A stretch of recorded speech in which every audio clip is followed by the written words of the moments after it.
열등감의 치유 두 번째입니다. 사람에게 다양한 열등감이 있다고 했죠. 근데 이 열등감이 심해지면 병이 된다고 했습니다. 첫 번째로 자기 자신을 자꾸만 깎아내려요. 두 번째로 인간관계가 잘 안 됩니다. 사람을 피하거나 비방하거나 그러죠. 세 번째는 하나님께 불순종합니다. 하나님, 저는 못해요, 안 돼요, 그러는 거예요. 근데 하나님께서는 우리 열등감을 치유하십니다. 우리를 세워주실 줄 믿습니다. 하나님께서 우리에게 어떻게 열등감을 치유하실까요? 첫 번째, 하나님께서 우리를 만나주십니다. 우리에게 하나님께서 능력, 사랑, 은혜를 체험하게 하십니다. 그래서 우리가 하나님 앞에 불순종하는 사람이 아니라 순종하는 사람으로 세워주시는 거예요. 두 번째, 하나님께서 우리에게 동역자를 붙여주십니다. 그래서 인간관계가 회복되게 해요. 동역자를 통해서 사람을 만나고 담대함이 생기고 축복을 누리는 거예요. 세 번째, 하나님께서 우리의 장점을 살려주십니다. 누구한테나 재능이 있어요. 달란트 있어요. 하나님께서 그거를 살려주셔가지고 우리로 하여금 열등감을 극복하게 하시는 거예요. 조용갑, 이제 성악가 테너 조용갑 집사님 계세요. 그분의 간증이 많이 나와 있어요. 그분은 신안 앞바다 가고도라는 섬에서 태어났어요. 근데 이분 아버지가 대단하세요. 술만 먹으면 일을 벌리는 거예요. 그래서 집에다 불러가지고 집을 홀랑 태먹은 적도 있대요. 가난하죠. 그리고 또 이 친구가 학교 가면 또 왕따예요. 게다가 자기 외모에서 내세울 만한 게 없는 거예요. 그래서 이분은 열등감 투성이로 자라났다는 거예요. 아버지가 중학교 마쳤는데 너 서울 가서 공장 다녀라, 돈 벌어라. 그래서 고등학교 1학년 때 공장에 들어간 거예요. 공장에 들어갔는데 그 친구가 뭘 알겠어요. 그러니까 일 못한다고 뭐 가져와라 못 가준다고 망치로 때리고 그랬다는 거예요. 지하방에 살면서. 근데 하나님께서 이분을 치유하는 거예요. 첫 번째, 하나님께서 만나주세요. 은혜를 경험하게 하세요. 그 누나가 교회를 다녔대요. 그래서 가보니까 개척교회예요. 근데 교회 가니까 너무 좋은 거예요. 왜냐? 새 가족이 왔다 그렇게 환영을 해주는 거예요. 또 어린 친구가 공장에서 얼마나 고생하냐고 위로해주고 또 밥도 챙겨주고, 그래서 교회가 너무 좋더래요. 그래서 교회를 가다 보니까 다음에는 말씀의 귀에 들어오는 거예요. 하나님 말씀의 귀에 들어오는데, 지렁이 같은 야곱아, 내가 너를 택하여 불렀나니 너는 내 것이라. 그래, 내 인생이 지렁이 같았지. 근데 하나님께서 나를 불러주셨구나. 너는 내 것이라고 인정하시는구나. 나는 하나님의 것이구나 하고 말씀의 은혜가 되는 거예요. 그래서 하나님의 말씀의 은혜를 받다 보니까 꿈이 생기더래요. 그래, 나도 고등학교 다녀야 돼. 그래서 공장 그만두고 야간 고등학교 입학한 거예요. 그래서 이제 새벽에 신문 배달하고 우유 배달하고 그 다음에 낮에는 장사하고 그러면서 학교를 다니는 거예요. 학교를 다니는데 이제 피곤하니까 아침에 새벽에 늦게 일어나면 신문 배달 못 가잖아요. 근데 신문 배달 몇 번은 못 가면 월급을 안 준대요. 그래서 어떻게 했느냐, 교회 가서 잠을 자는 거예요. 교회 가서 잠을 자면 새벽에 권사님 와서 학생 일어나, 학생 일어나. 그럼 일어나는 거예요. 일어나서 새벽기도 찬송하고 말씀 듣고 기도하고 가면 하루가 그렇게 재밌다는 거예요. 그래서 이제 그럼 교회에서 자는 거예요. 그러면서 공부한 거예요. 이제 교회에서 성가대를 시킨 거예요. 근데 이 친구가 목소리가 좋은 거예요. 그러니까 성가대에 앉은 분들이 야, 너 목소리 너무 좋다. 성악하면 좋겠다. 그래서 자기가 성악이 뭔데 그러다가 테이프를 샀대요. 테이프를 샀는데 그 테이프가 뭐냐면 파바로티라고 세계적인 테너 가수가 있어요. 그분 걸 들었더니 너무 감동이 돼요. 그래가지고 그걸 뭐 이태리어도 못 하는데 그걸 따라서 계속 하는 거예요. 근데 여기 옆에서 시끄럽다고 하니까 밤에 산에 가서 노래를 불렀다는 거예요. 그래서 이렇게 하나님께서 은혜 주시니까 자기가 변했는데 뭐가 변했느냐? 자기는 지금까지 불만투성이었다는 거야. 아버지 잘못 만나서 내가 이래. 내가 섬에서 태어나서 이래. 내가 공부 못해서 그래. 내가 뭐 외모가 뛰어나지 못해서 그래. 그냥 불만투성이었는데 아니 교회 가서 은혜 받고 나니까 감사. 야, 내가 새벽에 나갈 또 감사. 학교 가서 공부해도 감사. 그렇게 감사가 나오더라는 거예요. 그래서 하나님이 만나주시고 은혜 주시니까 치유되었다, 변화되었다, 감사하는 사람으로 변했다는 거예요. 두 번째는 하나님이 동역자를 붙여줘 가지고 치유하세요. 교회에서 야, 너 정말 성악 잘한다, 앞으로 괜찮겠다 했더니 목사님이 이 친구는 동양의 파바로트가 될 것 같다. 그래서 교회에서 이태리로 유학 보내자. 그래가지고 이 비행기표를 사주고 집사람들 몇 분이 한 달에 얼마씩 모아가지고 생활비를 보내주고 또 후원자를 하나 해줘가지고 이태리로 유학 간 거예요. 그래가지고 근데 이제 이분이 이제 그러잖아요. 항상 뭐냐, 세상 뭐냐, 아버지 날 구박하고 학교 가면 친구들 왕따 시키고 공장 가니까 망치로 때려가면서 일 시키고 그랬는데 아니 교회에서 보니까 아니 내가 뭔데 나를 이태리로 유학을 보내는가? 그분들이 어떻게 돈을 걷어가지고 내 생활비를 지원하는구나. 그러니까 이 믿음의 동역자를 붙여주시니까 더 은혜가 되고 감사가 되는 거예요. 위로가 되는 거예요. 내 인생이 여기까지 가는구나. 그래가지고 거기서 위로받고 치유가 된 거예요. 그 다음에 세 번째는 하나님이 장점을 살려서 하나님께서 열등감을 치유하신다고 그랬잖아요. 이제 그 이태리 가가지고 참 열심히 해서 음대를 들어갔대요. 근데 이제 잘해가지고 콩쿠르 나가니까 자꾸 상을 받는 거예요. 그 다음에 나중에는요 오페라 무대에 섰는데 거기서 주인공이 된 거예요. 근데 그분이 그래요. 자기 약점이 하나님을 만나니까 자기 약점이 장점이 되더래요. 어떻게 장점이 됐냐? 이분이 키가 작고 뚱뚱하거든요. 근데 성악하는 사람들은 울림통이 커야 된대요. 그래서 땅땅해가지고 이 목소리가 굵고 힘찬 거예요. 그러니까 주인공 해야 되고 이분이 얼굴이 큰데 조명을 받으니까 거기서 제일 빛나요. 그러니까 네가 주인공 해야 된다. 네가 제일 빛난다. 그래가지고 자기는 얼굴 크고 뭐 작고 뭐 뚱뚱해서 그것이 약점인 줄 알았는데 유럽에 가니까 장점이 되더란 거예요. 그래서 오페라 무대에서 어디를 가든지 주인공으로 자기가 했다는 거예요. 하나님께서 그 약점을 장점으로 만들어주고서 세워준 거예요. 생각해 보세요. 과거도 우리 이름도 모르는 과거도에서 태어난 소년이 유럽의 그 큰 오페라 무대에서 주인공이 되었다. 하나님이 하신 일인 줄 믿습니다. 하나님이 그렇게 자기를 치유하셨다는 거예요. 그 사도 바울 있잖아요. 이 사도 바울도 열등감이 있어요. 왜 열등감이 있느냐? 이 첫째로 사도 바울은요 예수 믿는 사람을 극심하게 핍박했거든요. 그러니까 사람들이 그래요. 바울이 사도야? 바울이 목사야?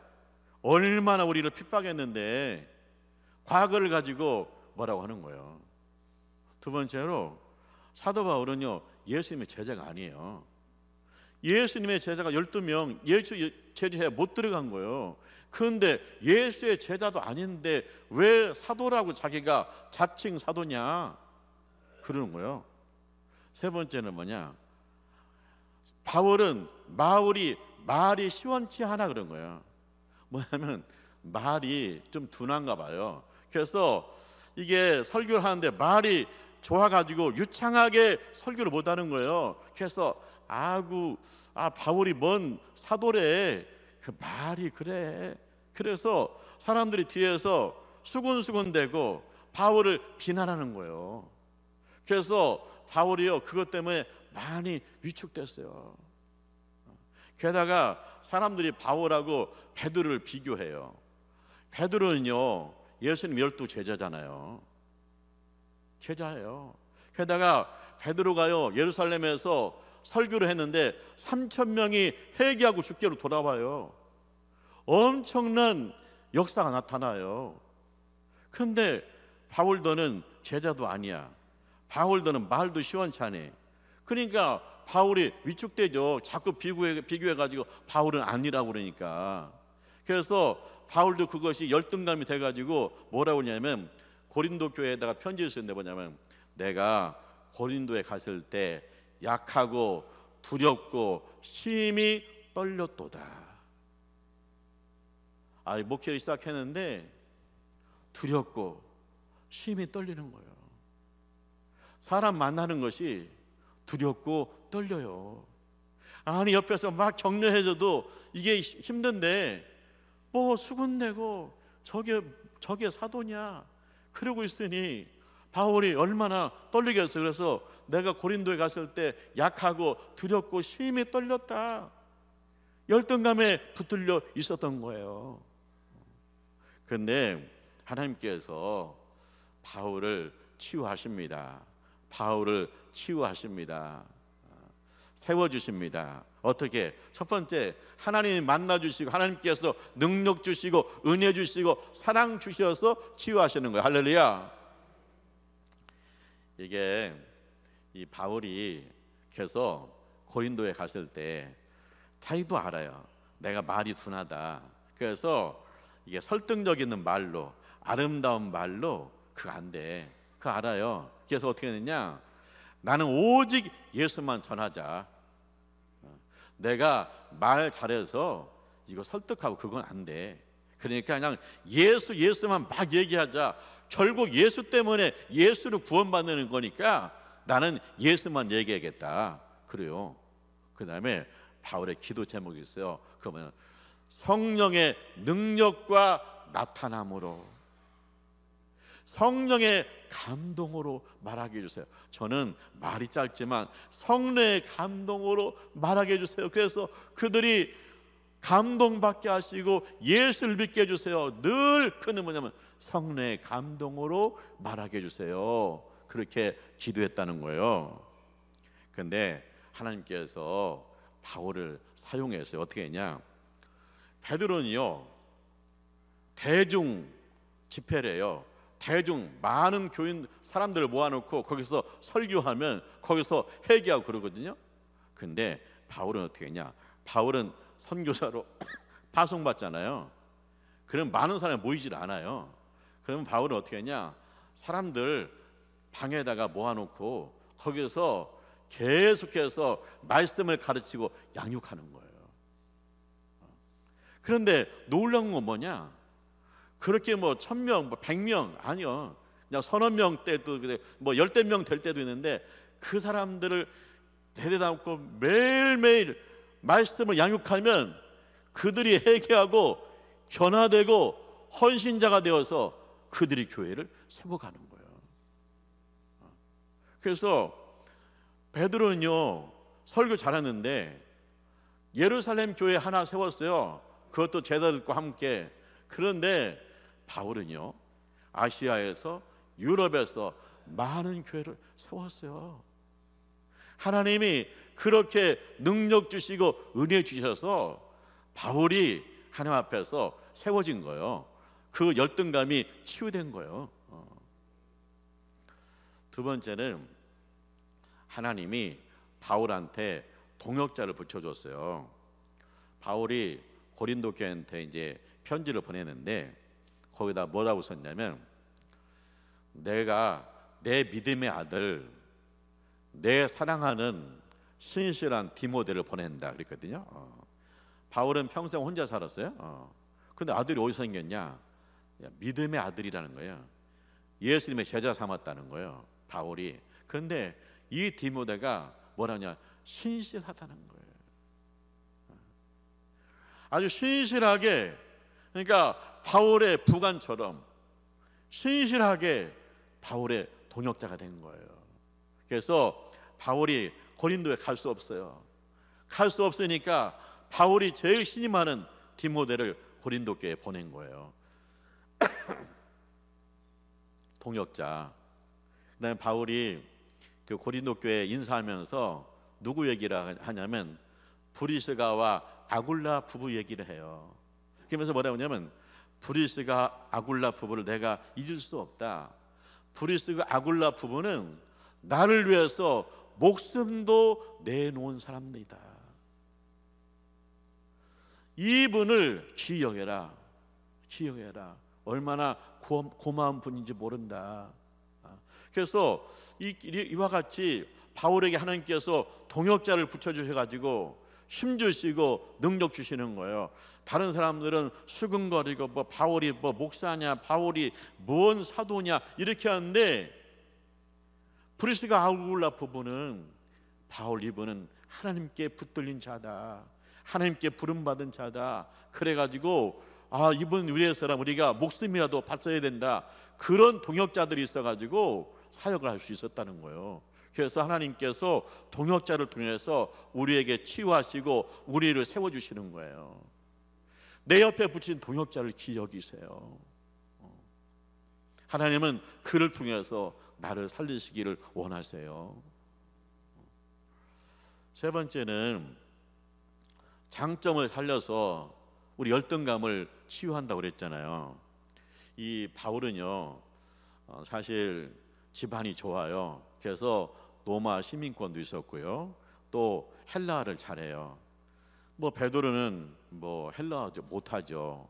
근데 그 바울이 헬라어를 잘하기 때문에 선교지에 가가지고 늘 복음을 전할 수 있는 거예요. 그리고 하나님께서 바울의 장점을 살려줘요. 바울이 뭐냐? 말은 둔한데 글은 잘 써요. 그래서 바울로 하여금 성경을 기록하게 하는 거예요. 자, 바울이 갈레아디아에 가서 복음을 전하고 그 다음에 또 교회를 세웠잖아요. 그러면 그 갈라디아에 편지를 보내요. 그래서 그것이 갈라디아서예요.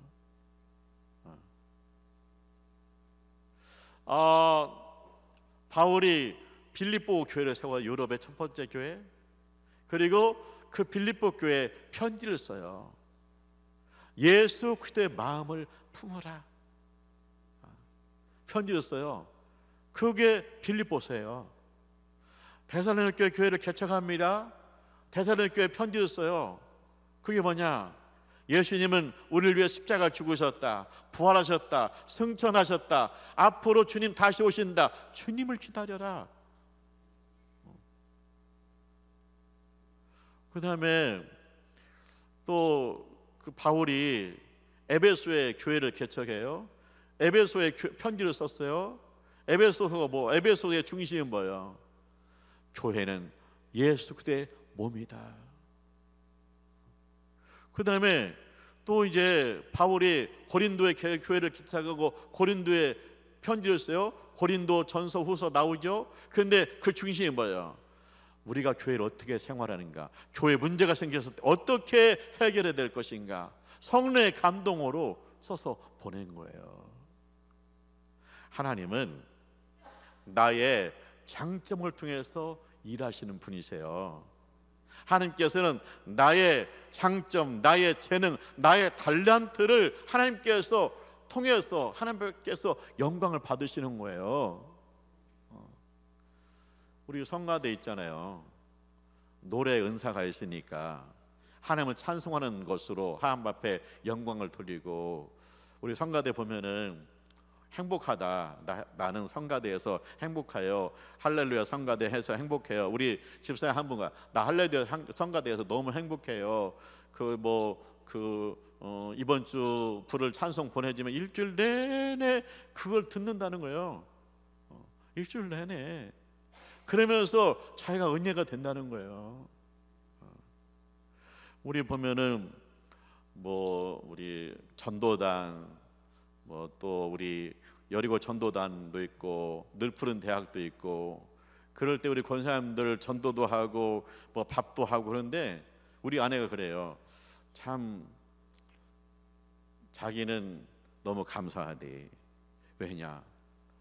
주방에 가보면 우리 권사님들이 밥을 하는데 그렇게 얼굴이 밝게 즐겁게 한다는 거예요. 자기는 자기 집에서 밥하는 것도 힘든데 어떻게 교회 와서 저 많은 사람 밥을 지으면서 저렇게 행복할까? 하나님이 주신 재능, 하나님이 주신 솜씨, 하나님이 주신 그 재능을 내가 그걸 막 살려서 나로 하여금 기쁘게 하고 나로 하여금 내 영혼에 사는 역사가 나타나는 줄 믿습니다.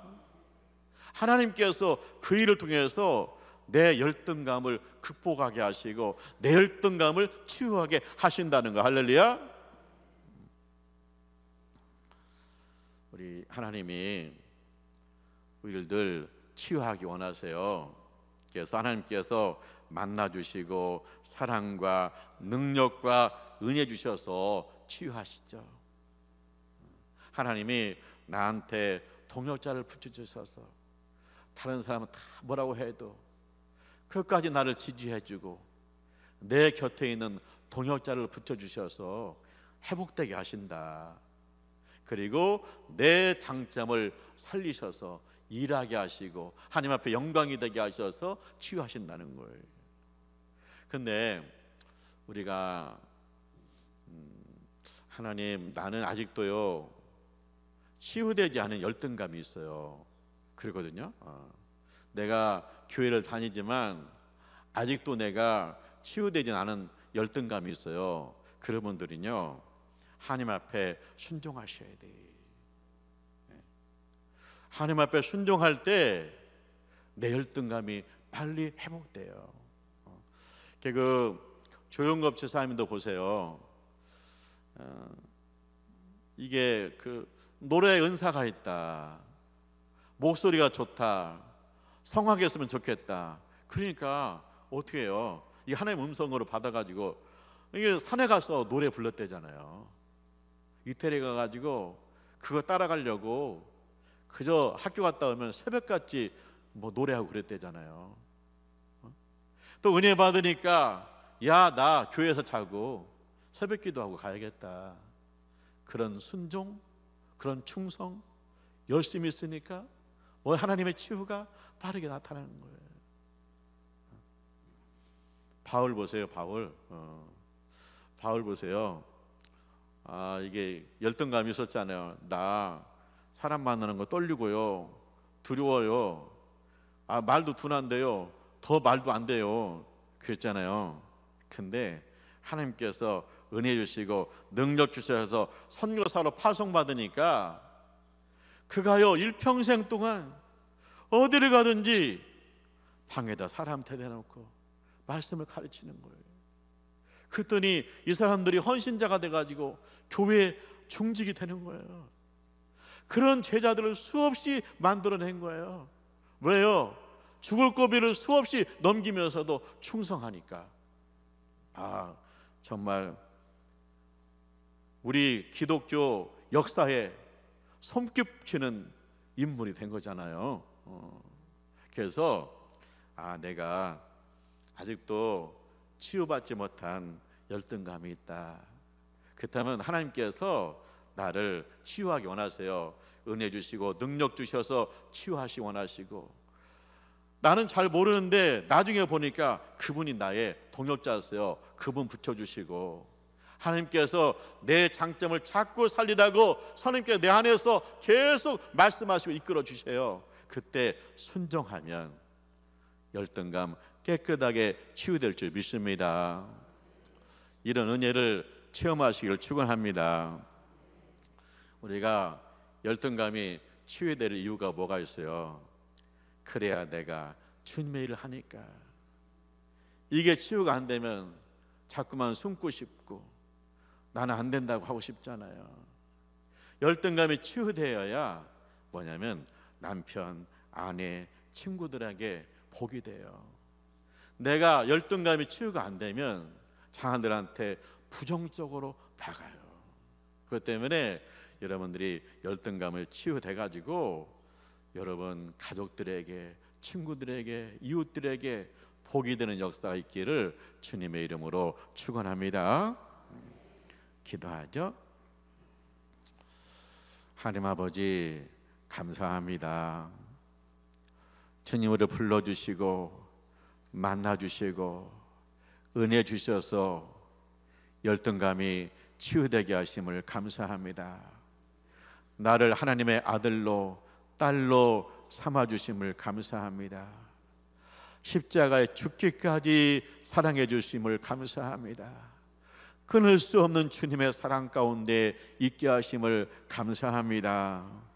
예수 때문에 믿음으로 세워지게 하시고 주님 우리 열등감이 치유되게 하여 주시옵소서.